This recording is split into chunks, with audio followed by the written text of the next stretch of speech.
Hello and welcome to McKillop Library Online.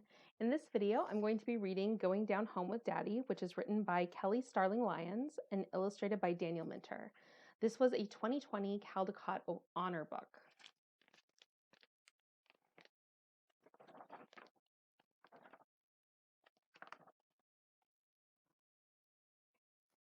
On reunion morning, we rise before the sun. Daddy hums as he packs our car with suitcases and a cooler full of snacks. He says there's nothing like going down home. We leave when the sky is still dark with sleep. Sis closes her eyes, but mine stay wide open. I watch as we drive from city streets to flowing highways under a sweep of sparkling stars. Little Alan, Mama says after a while, you better catch some Z's while you can. I try to rest, but can't stop smiling. Soon I'll get to see my great-grandma Granny and hang out with my cousins. But when I look at my hands, empty as the road in front of us, my grin fades. The anniversary celebration. I bet everyone will have something to share except me. I doze off in a cloud of worry and wake to sunbeams tickling my face. I squint and see a familiar John Deere tractor store and a gray silo standing at attention. We're almost there. Sis and I sit up straight as pines when we see Granny's wood frame house. She's right where we left her after last year's reunion, scattering corn for her chickens like tiny bits of gold. There she is, Sis shouts. Granny spreads her arms wide and wraps us both inside. My, she says, and showers our cheeks with peppermint kisses. I missed you so. All afternoon, a parade of family comes home. Grandma Loretta and Grandpa James, aunts and uncles, and more cousins than I can count. Got ahead, just like your daddy, Uncle Jay teases me. Daddy's eyes twinkle. Now I know you're not talking about heads. Can't take them anywhere, Grandma Loretta says, laughing. While the grown-ups catch up, we cousins run to the fence to visit Granny's cows and goats. You doing something for the celebration, Isaiah asks us. Singing Granny's favorite song, His Eye is on the Sparrow, she says. How about you? Reading Mother to Son by Langston Hughes. I made a scrapbook in Granny's favorite color blue, Devin says. You've got something, little Alan? I kick a stone and my eyes start to burn. Ready for a tractor ride, Sis asks, saving me from having to answer. I swallow hard and climb into the trailer with Sis and Mama. I lean against the hay as Daddy drives us past the smokehouse and fishing pond and rumbles by a field dotted with puffs of white. Cotton has been on this land a long time, just like us, Daddy says. Pa would drive your Uncle Jay and me on a tractor just like this one. Look to your left, Pa would say. Look to your right. The land just seemed to go on forever. Everything you see, Pa told us, is ours. I think about what Daddy said and sit up tall. Pa is gone, but this is our time to come together and remember. Daddy's words make me want to share more than ever. When the ride stops, I ask him what to do. Think with your heart, little Alan, Daddy says. That's what Pa always told me.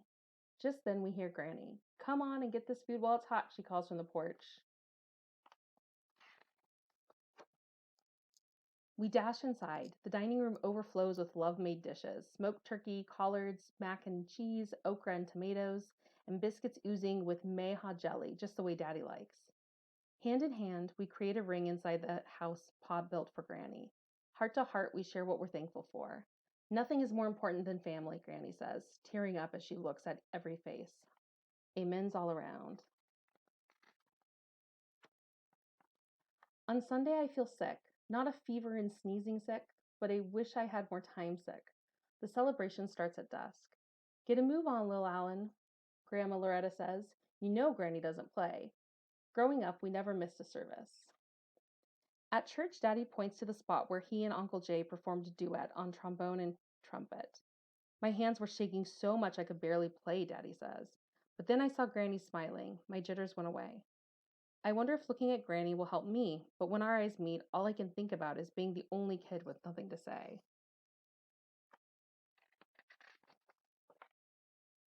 After service, we head back to Granny's and change into our reunion t-shirts. Generations of our family smile from every wall. Mama, Sis, and I peer at black and white pictures of Pa and Granny. Their eyes, brave and bold, remind me of Daddy's. You have their eyes too, Mama says.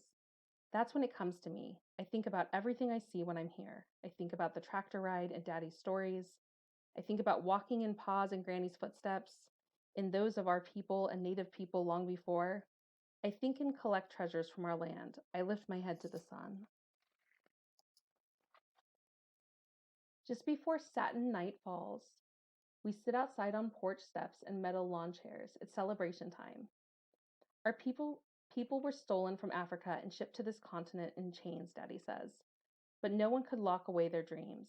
They dreamed on this land during slavery. They dreamed on this land as they made a way out of no way and fought Jim Crow. 75 years ago, a farmer and a teacher bought this land, Daddy gazes at Granny, and look at us now. One after another, cousins offer their tributes. Sis's song makes Granny's eyes shine. Isaiah's poem gets everyone nodding. Then I step forward. I feel like a spotlight is blazing just on me. I look down and say nothing. It's okay, Lil Allen, Sis whispers. I lift my head and see gleaming smiles. I try again. Cotton for the quilts Granny made to keep her children warm, I say, holding a white cloud in my fingers. A pecan for the trees Pa planted and all of the kids love to climb. I pinch dirt and let it rain to the ground, and earth for land that's ours as far as we can see. Fireflies wink and whirl in a carnival around us. That's all right, I hear Granny say. Daddy flashes a thumbs up. I grin up at the moon, it glows back at me. We're a mighty family, Daddy booms. Mighty, we roar back. Then we try to make the night stretch on forever. As grown-ups slap cards and checkers against tables, we cousins dig through old trunks and laugh until our hearts explode with joy. Too soon our goodbye morning comes. We hug all the way to the door.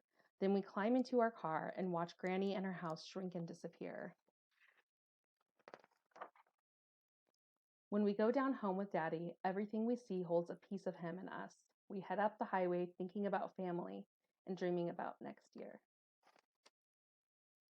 All right, so again, that was Going Down Home with Daddy and written by Kelly Starling Lyon. And I hope you enjoyed it and keep an eye out for more videos.